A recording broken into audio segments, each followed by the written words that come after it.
Hey guys, Louie here for a quick Sunday video, a little show and tell on some stuff I don't think I've showed you before. So I'm just going to meander through parts of the extremely diverse stack here. And I say that with tongue-in-cheek. So back in the day, I used to collect the Proof US Mint State Series. And what I did with these, they're kind of popping out, unfortunately, is yeah, they're gonna fall out. Let me show you one of them anyway. So I put these in capsules and I tried to make a little collection. They're very beautiful. Of course, they are I believe they're 90% silver. And, if they don't have a 999 on them, yeah, I'm pretty sure these are also 90% silver, and Washington on the obverse, and then each state. And that's a fun little collection. Well, I think there are 50 of them, obviously. Let's get you a look at some of those. And sometimes you can find a good deal on these, but they're an odd mixture of junk and proof, you know, kind of a somewhere in between proof and junk. So they're not as heavily collected as you might think. So there they are. I don't recall how many of them I got. I think I got a random deal from one of the big dealers, and there was a nice mix in the deal. They were very beautiful, but I kind of gave up on the collection. You can buy them individually, and then you'll pay more if you're looking for a particular state quarter. Let's see. I think they're all state quarters. American Samoa, District of Columbia, Guam. Yeah. Now, I believe they also had these in the America the Beautiful. God, I can't recall. It's been so long. There's Nevada. Let's see. Can you see that? Nevada's pretty cool. Anyway, interesting little collection there, and I honestly don't know what to do with it. Is it silver? Is it a collection? Is it a numismatic? Kind of in between, so I don't know if you should collect those or not. If you go into the LCS, I imagine he'll offer you the same as he would for junk. Possibly not. Okay, got a cat down here batting at me. A lot of talk about copper lately. I used to pour copper skulls. I used to sand cast copper skulls, and those were very, very popular. So here's a bar. I picked these up on eBay all day long for about 50 cents an ounce, conventional ounce. This guy very nicely marked all of his pours. Here comes the cat to knock everything over. But yeah, I got several of these bars. I imagine I have quite a few ounces of copper. Not just in pennies, but in stuff like this.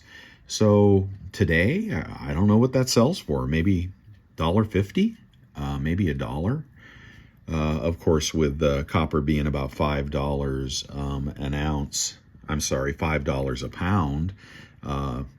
Really still worth 50 cents. But back in the day, you could pick these up pretty cheaply, and then you'd have copper. So I should really melt that down in the Devil Forge and make some cool skulls out of that. Come on, kitty. You got nowhere to go. There's such a mess on my desk. Okay, so, and some other copper rounds I used to pick up at about $1 a round. This is the World of Dragons series. These little coppers here, these are toning up now, which is not necessarily a good thing for copper. But that is the World of Dragons. I think that is, that might be the Chinese. God, come on, light. That might be the Chinese dragon or the Aztec dragon. I'm not sure which. These things garnered like a $5 premium at some point. I don't know what they're worth now. There's another one. Here's what the silver has toned. It's actually turned black on me, probably because I stored it with the copper. So that's World of Dragons, several of those. Let's see. I believe I have a whole tube of the coppers here. So it used to be Oh, I think you had to buy 100 to get the $1 pricing. And now it's hard to find copper rounds for less than $1.50. Some people paying $2. That is the Aztec dragon there sitting on top of, what is he on top of? One of the Aztec monuments there. I forget which that is. Come on, kitty. So there's 20 in there. I imagine that's a valuable little tube. If somebody wants 20, of course, nobody would want 20. They would just want one. So maybe not the best investment, but surely worth double what I paid, I guess. And I only got that to complement the silvers because that was part of the display case. Here's something cool I haven't showed in forever. If you're into poured silver, this is cast actually. And this is from Pirate Booty Bullion. Now, I don't know if they're still around or not, but they were making some very nice pieces. And back in the day, something like that would have been, I don't know, 20 bucks, 18 bucks an ounce, 20 bucks an ounce. Because silver was 15 for just the longest time. This one has a hole in the back. So I guess I got the bummer piece here. But anyway, very cool pirate ship wheel. All right, and it's cast in sand. That's why it's not perfect there. But Pirate Booty Bullion. I don't know if that's worth anything. Let me know. All right, and I got a cat's butt. Come on, you gotta go. You gotta go. You just gotta go. Come on, sweetie pie. I don't want to knock everything over. Hold on one second. I gotta evacuate sweetie pie. All right, I'm back and I'm catless. This is the fishing reel I picked up recently, the Daiwa Fuego multi-ball bearing spin reel. So I got 2 of these. I already strung one of them with braided line, but not a bad little reel. I went into the local fishing shop or sporting goods shop, and they didn't have anything like over $60 on a reel, so you have to buy those online. All right, let's keep moving here. And here are some skulls. This is from a dearly departed friend called, you can't really see it there, called the Colonel with a K. And he was an older gentleman, Vietnam vet, and he used to pour some amazing silver skulls. Just amazing. This is the whole set from K4. Gone but not forgotten, Colonel. They're beautiful. Let me get you a little better shot. For those of you that like poured silver and appreciate the artistry, I never met a skull I didn't like. And they get smaller. Come on now. They get smaller. And they get smaller. I think he did these in graphite molds, but he was a nice guy. Missed the Colonel. That's where I learned how to pour silver, was from watching his videos. Let's see. YouTube is just amazing. Here's another gentleman in the poured silver genre. I believe he's in Germany. And this is kind of a one-of-a-kind. I only know a couple people that have one of these. Oh my God, what was his name? See, this is the kind of thing he would do. Look at the artistry on that bar. Of course, it has toned up now. I don't see a COA. But, so that is the bar, sand cast. Beautiful image of a tree there. Here is another one, just a straight up bar. God, what was his name? Armansul. I believe he was in Germany. And I think that is number 1. That's number 1 from Armansul. Of course, I don't know that is appreciated in the silver world, but I used to collect every artist that I liked their work. I would collect their bars back in the day, and when I saw that, I was just blown away. We all like to think we have talent, but this is real talent right there. The value? Nah, no value, I guess. But that's an art piece. So I'll just hold on to those. Let's see what else we got here to show you. I also would purchase from foreign mints, and once I took a shot at the Mint de Paris. I don't recall if I showed you this or not. Boy, they don't even put an image of the coin there. Monnaie de Paris, very, very expensive shipping, and you don't get much silver for your money. But let's pull this out of here. Is this the Eiffel Tower? Oh, that's the Eiffel Tower. Yeah, I don't think I did show this to you. The Eiffel Tower, made in Paris. RF, I'm not sure who RF is. 10 euro. So, well, at least that's worth 10 euros. But yeah, very, very small following from the Mint de Paris. They don't really care if you buy their silver or not. And this only has 22 grams of silver. It is 90%. So it's 90% silver. Proof finish. 3648 is the number on that one. But nobody buys anything from the Mint de Paris, and it's rather expensive bullion. Not bullion, but collector coins. So that is I don't know what to do with that. Try to sell it. All right, what else we got in here in the bag? Let's check in the bag here, and we'll get to something bigger here in a minute. Oh, all right, well, it's not complete video without a gold watch. All right, so this one is not a fancy watch, but it comes from the family, and it is gold. We could do a I won't do the magnet test for you, but let's see, does that open? No, it doesn't. It doesn't, but nice gold watch, and that is just something to keep. I'm sure it's got value as scrap, and I don't believe it works anymore. It's been wound too many times. But gold watch, there's something you won't sell, right? But you could walk into your LCS, and they'd probably make you an offer on something like that. And this is worth 3 times what it was when we inherited it. Really happy to have it. Gosh, it's gold, right? Any gold is worth keeping. Even this little guy here, I bought him for about $70 from the same person I got my San Francisco Mint ingot from, and he said these are real gold flakes in the pan. He is not gold; he's just gold colored. But those gold flakes there, don't fall over. I have not authenticated those, so a pretty good investment, huh, in this old prospector. If that is the real gold, I never checked it.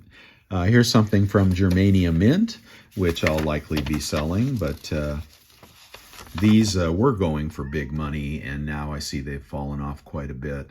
But this is the, oh gosh, is it not in English? It's not in English. Oh yeah, here it is here. This is the first astronaut in space in the Soviet program. And I won't attempt to butcher his name, but nice collectible little historic silver there. I don't think that was even released worldwide. It's a little hard to get, and I think the mintage on these is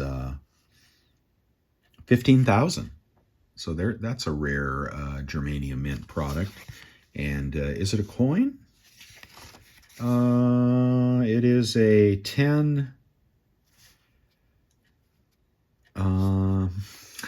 something. 10 what?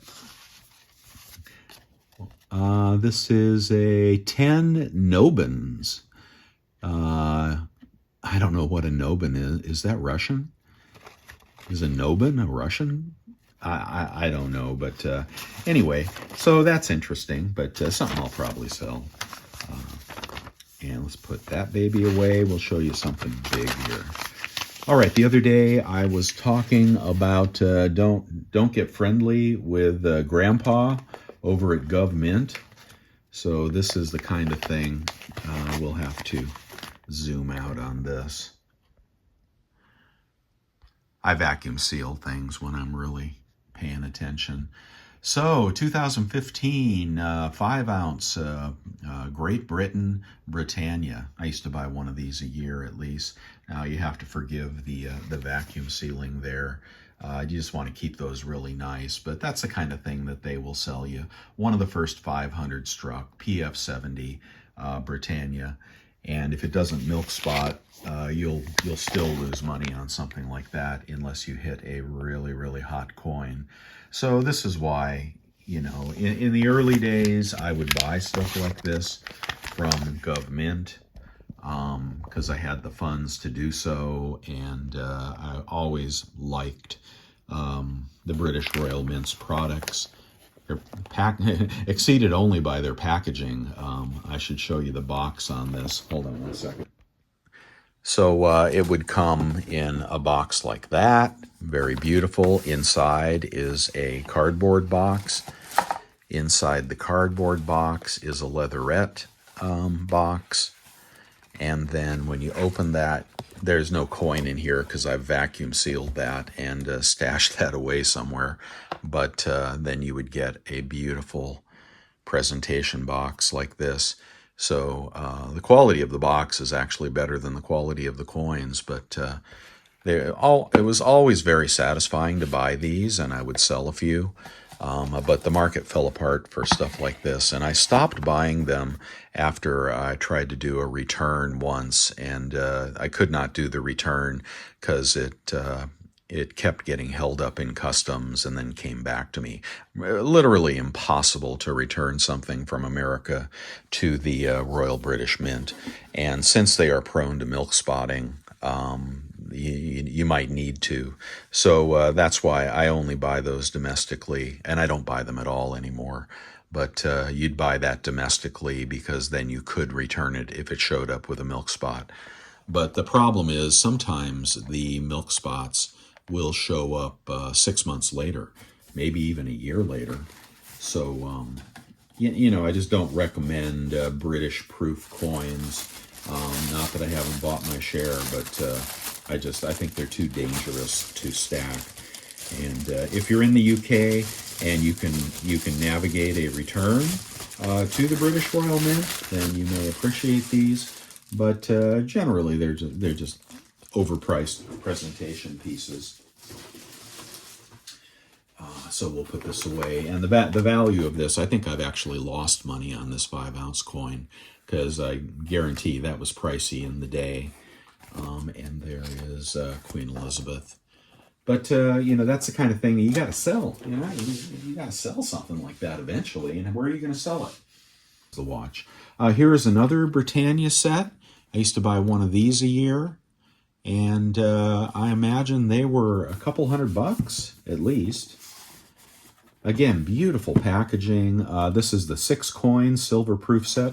This is the same year of the big coin I showed you, so I guess I got all the sizes in the proofs. And this is the array of coins. Again, I'll pick you up so you can see the problem with these coins. This one I did not vacuum seal, and I'm going to be punished for that.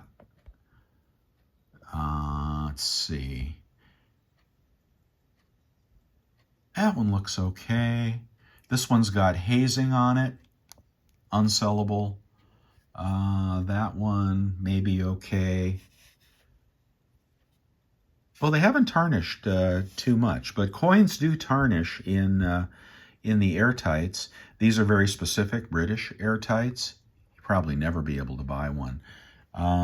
This one is not too bad, except for that one right there. What is that, the 1/2 ounce? Yeah, you can see the milk spotting and hazing, and I don't think vacuum sealing would have helped that. Let's get the big one out of here and show it to you. Oh, never mind. Anyway, so there's lost money on that. This one is number 1125, 6-coin set.